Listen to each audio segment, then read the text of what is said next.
Hi ಎಲ್ರಿಗೂ ನಮಸ್ಕಾರ. ಇವತ್ತು ಕುಶಾಲನಗರದಿಂದ ಪ್ರೀತಿಯವರು ಅವರ ಹಸ್ಬೆಂಡ್ ಬರ್ತ್ಡೇ ಇದೆ. ಸರ್ಪ್ರೈಸ್ ಆಗಿ ವಿಶ್ ಮಾಡಿ ಮೇಡಮ್ ಅಂತ ಅಂದ್ಕೊಂಡು ಬುಕ್ ಮಾಡ್ಕೊಂಡಿದ್ರು. ಅವ್ರಿಗೆ ಸರ್ಪ್ರೈಸ್ ಕೊಡೋಣ ಅಂತ ಹೊರಟ್ವಿ. ಯಾವ ರೀತಿ ಸರ್ಪ್ರೈಸ್ ಆದ್ರು ಅಂತ ನೋಡಿ. ನೀವೇನ ಅರುಣ್, ಹ್ಯಾಪಿ ಬರ್ತ್ಡೇ.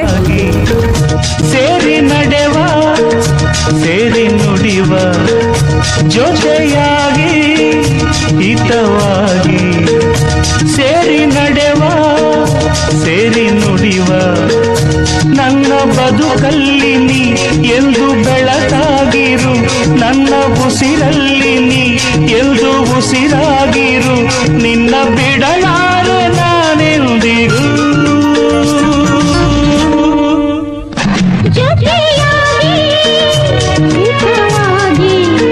ಶಾಕ್ ಆದ್ರೆ ಸರ್ಪ್ರೈಸ್ ಆದ್ರ ಗೊತ್ತಾಯ್ತಾ ಯಾರು ಮಾಡಿಸಿದ್ದು ಅಂತ?